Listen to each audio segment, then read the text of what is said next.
আর বাংলা সব থেকে বড় দফুলন দেবীর নাম হলো মমতা বন্দ্যোপাধ্যায়, এবং তার আদর্শে যখন আমরা উদ্বুদ্ধ হয়ে দলটা করি, কখনো কখনো আমরাও সেইভাবে নেমে পড়ি মানুষের অধিকার রক্ষার্থে।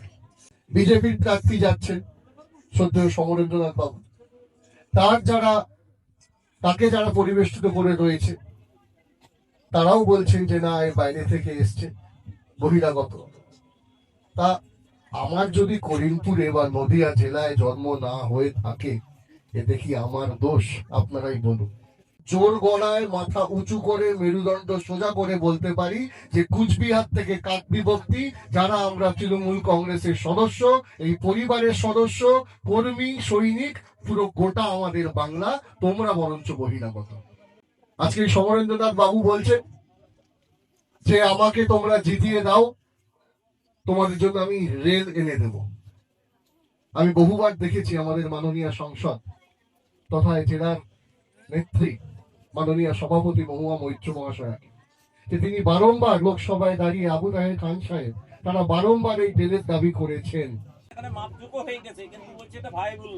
হ্যাঁ, বলছে লাভজনক নয়। মানে ভাবুন, একদিকে মমতা বন্দ্যোপাধ্যায় প্রত্যেকের ঘরে ঘরে পৌঁছে দিচ্ছে কোনো বিভাজন ছাড়া যে কে আমার মাইনরিটি দাদা ভাইয়ের পরিবার, বোনেদের পরিবার, মায়েদের পরিবার, কে আমার হিন্দুর পরিবার, কে আমার বিজেপির পরিবার, কে কংগ্রেসের পরিবার, কে সিপিএম এর পরিবার, কোনো বিভাজন না দেখে তিনি 100টা উন্নয়নমূলক প্রকল্প গোটা বাংলার ঘরে ঘরে পৌঁছে দিয়েছেন। আর এই দিকে এরা লাভ দেখছে। মানে বুঝতেই পারছেন তো, এরা অর্থ ছাড়া কিচ্ছু চেনে না। এরা অর্থ দিয়ে সবকিছু কিনে নিয়েছে। এরা অর্থের বিনিময়ে দেশের অলংকারকে বিক্রি করেছে। আমরা প্রত্যেকে খুব সাধারণ ঘরের অত্যন্ত নিম্ন মধ্যবিত্ত পরিবারের সদস্য ছেলেরা ভাইরা রয়েছে, আমরা সবাই এক। কিন্তু ভাবুন, ভগবান না করুক আমাদের অভিভাবকের যদি কোনো রকম সেইভাবে কোনো শরীর খারাপ হয়ে থাকে, আমরা ছেলেরা হিসেবে, দাদা হিসেবে, ভাই হিসেবে নিজেদের কিডনি বেচে দেব, কিন্তু মায়ের গয়না আমরা বিক্রি করব না।